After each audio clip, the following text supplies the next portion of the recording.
So, picture this. It's 1095, and Pope Urban II makes this incredible call for an armed pilgrimage to the east. And what happens next? Tens of thousands of people start moving across a whole continent. But what on earth could make so many people take on a journey that dangerous? Today, as we dig into the years between 1070 and 1100, we're going to unpack one of the most powerful arguments for what was really driving the First Crusade. Right, this is the big question we're tackling today. We always hear about deep religious faith or the lure of treasure and land, but what if there was a much more practical, built-in reason? Some historians argue the answer isn't in the hearts of individual knights, but in the very way their whole world was put together. All right, so here's how we're going to break this all down. First, we'll paint a picture of 11th century Europe. Then we'll get into this really cool theory called Mouvance. We're going to see if the evidence holds up, look at the things it doesn't explain, and then, at the end, pull it all together. Let's jump in. First things first, we've got to get our heads around the world these crusaders actually lived in. After the Roman Empire fell, Western Europe wasn't a map of big, powerful countries like we think of today. Nope.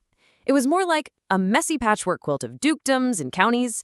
A king's power might not have stretched much further than his own lands around a city like Paris.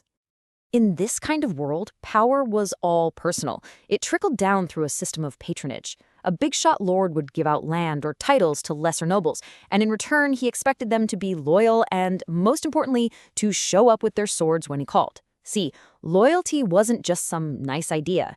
It was the currency of power. It was the glue holding the whole military class together.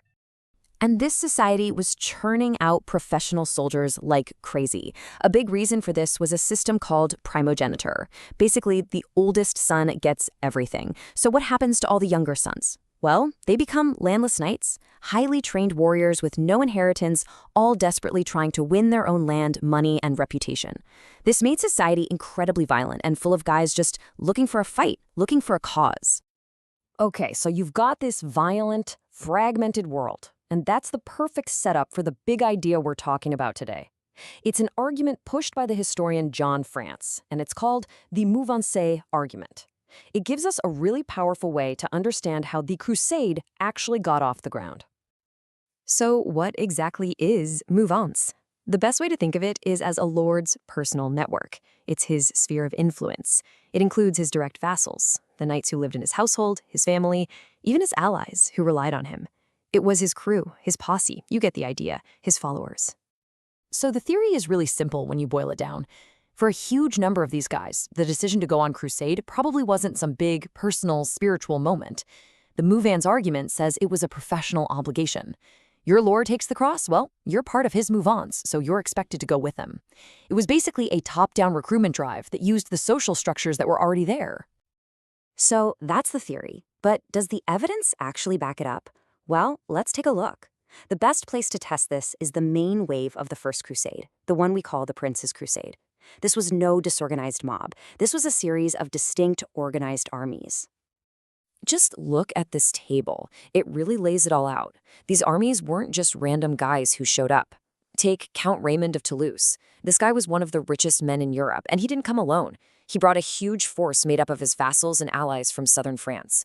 Or look at Godfrey of Bouillon. He brought his own brothers and the knights from his duchy. And Bohemond?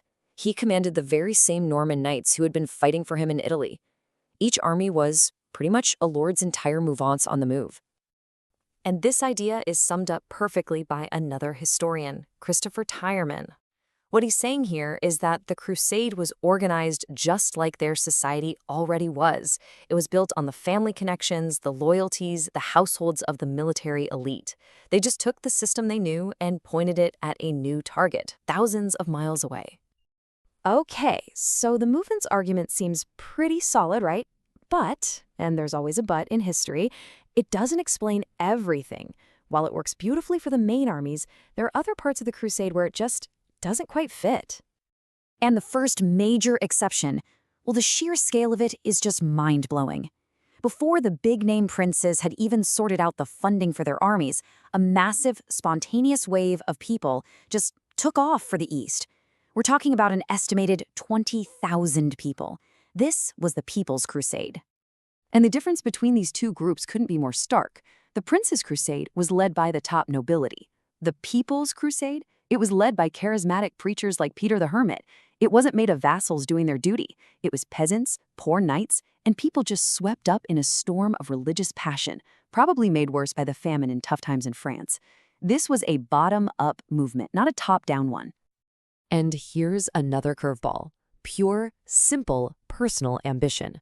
Because even inside the official Prince's Crusade, loyalty wasn't always the name of the game.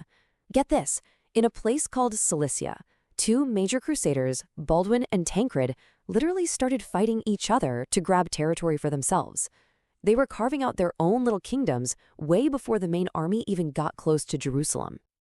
And this is where it gets really interesting for historians, because they can't agree on how to read this. The old school view, from guys like Stephen Runciman, is that Baldwin was just a classic younger son, hungry for land and driven by greed. But more modern historians, like John France himself, argue it was actually a smart strategic move to protect the army's supply lines. This whole debate just goes to show how complicated and messy these motivations really were. So where does that leave us? Was it loyalty, faith, or greed?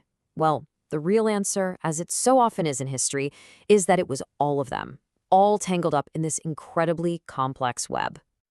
It's probably best to stop thinking of these as separate, competing reasons and start seeing them as overlapping layers of motivation.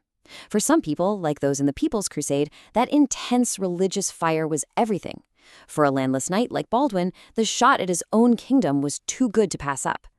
And for thousands of other knights, the immediate reason was simple. My lord is going, so I'm going too.